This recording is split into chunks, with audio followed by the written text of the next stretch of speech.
Bilasizmi, dunyodagi eng katta kemaning motori buzilganda eng kuchli ustalar ham uni ishga tushira olmadi.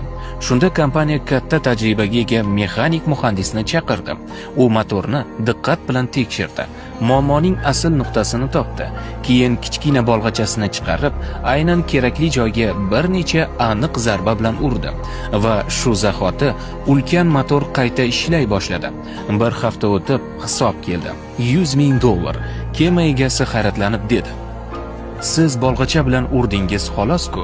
Muhandis xotirjam javob berdi: "Urish $2.